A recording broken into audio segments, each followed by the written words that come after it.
Hi, beautiful soul. Welcome to Born to be Adored, the sacred space where we come back home to ourselves. I'm your host, Adeline, and here you're not just listened to, but you are felt. You're not just supported, you are remembered. Because you have always been divine, you have always been powerful, you have always been adored, even if you forgot. This first episode is going to be intimate. It is not polished.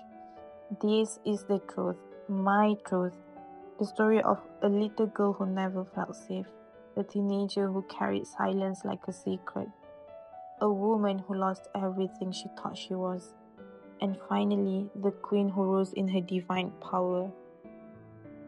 Since I was young, I always knew I was different. There was something about me, something tender, something soft, something sacred. But that softness was never nurtured. It was misunderstood. I was told that I was too sensitive, too emotional, too much. You see, I wasn't raised in a home where emotions were welcome. I was raised in survival, in pressure, in silence.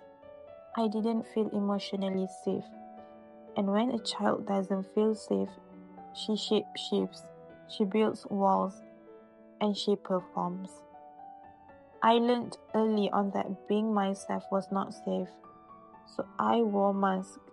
I became what everyone else needed me to be, the golden child, the good girl, the helper, the one who's always striving, always fixing, always trying to earn love that should have been unconditional.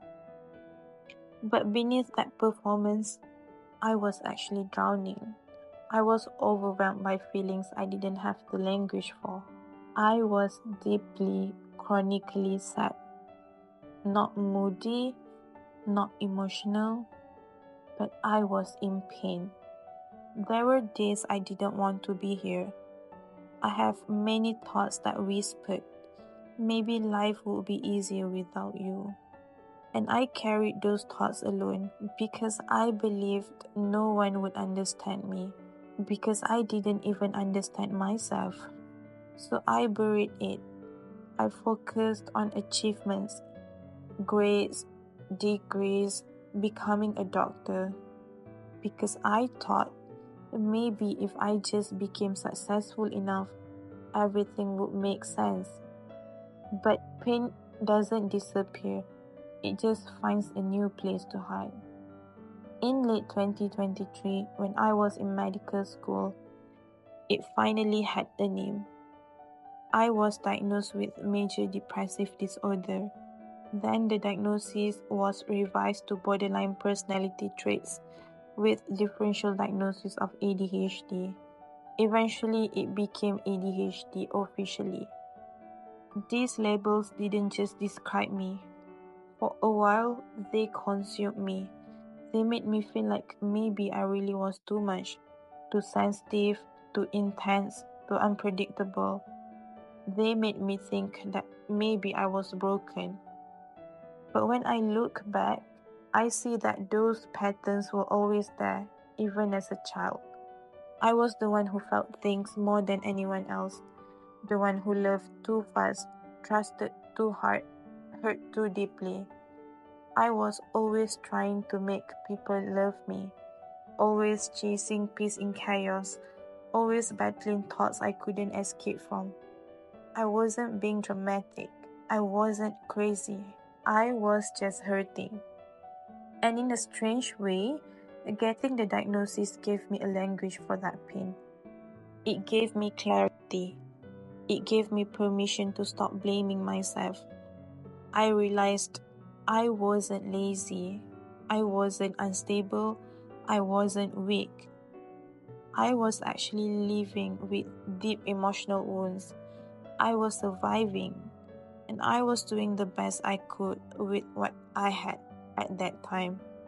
And here's the part that changed everything. Because of my emotional instability, I was told I wasn't safe to practice medicine. So I cannot be a doctor. Not yet for now. Not until I was stabilized. Not until I got cleared. And just like that, everything I had worked for slipped away. While my friends moved on, wearing white coats, treating patients, living out their dreams, I was left behind. And it broke me, not just because I lost a title, but because I lost my identity. Everything I had used to prove my worth was gone. I had to take multiple jobs to survive. I had to smile while people asked, "So, why aren't you practicing?" I had to swallow the shame when my parents said, "Look at your friends, they are all doctors now." For a while, I felt like a failure, like the black sheep, like I would never catch up. And in that space, I started to unravel. And for the first time, I began to meet myself. Let me tell you where I broke the most in my life. Love. Love was where I bled out because I didn't know what it felt like to be loved for who I truly was. I chased men who reminded me of my childhood, emotionally unavailable, distant, cold, and I call it chemistry. I confuse emotional neglect with patience. I confuse inconsistency with excitement. I thought if I could just prove myself, be pretty enough, sweet enough, easy enough, maybe this time someone would stay. I gave my heart to people who didn't know how to hold it. And every time they left, I didn't just lose them, I lost myself. Because I made them my source of worth. I think that their attention equals to validation, and their love equals to my value. So I tolerated emotional crumbs, late replies, mixed signals, apologies without change, and still I stayed. Why? Because being alone felt unbearable. The silence terrified me.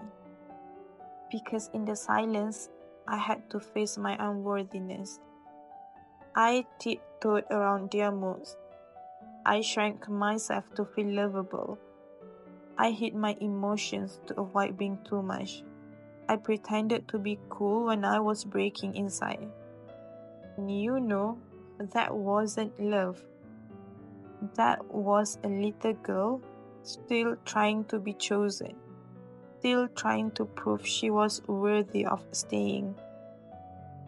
Until one day, I asked myself, what would it feel like to stop chasing love and become love?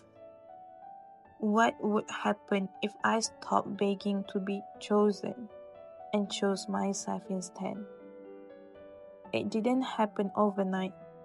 It happened in the quiet moments, in the crying on the floor moments, in the no one sees me moments, in the I cannot do this anymore moments. But little by little, I stopped saying yes when I meant no. I stopped explaining myself to people who didn't care to understand. I stopped shrinking, and I started to coming home to myself. I began to treat myself like the love of my life. I honored my emotions instead of hiding them. I celebrated my softness instead of apologizing for it. I stopped looking for love in broken places because I realized I am love. And when that energy shifted, everything else did. Men approached me with softness. Friends respected my space. Money flowed. Opportunities came. You know why? Because I was no longer chasing anything. I was receiving. I was aligned, grounded, magnetic. So, dear friends, if you have ever felt broken, if you have ever been compared, dismissed, misdiagnosed, or misunderstood, If you have ever stayed in rooms where your spirit was starving, let me remind you, you were never too much. You were never unworthy. You were never hard to love. You are not your trauma. You are not your diagnosis. You are not the story your parents wrote for you. You, my love, are a goddess. You are sacred. You are magnetic. And you were born to be adored. This is my invitation for you. This is your mirror, and this is your moment to rise, to reclaim, to remember who the fuck you are. Because the woman you are becoming, she's not new. She's just been waiting for you to come home. Thank you for being here. Thank you for witnessing me. If this episode cracked your heart open, share it. Tag me in TikTok at Adeline1111. Tell me your story, and let's rise together. Because the world doesn't need another perfect woman.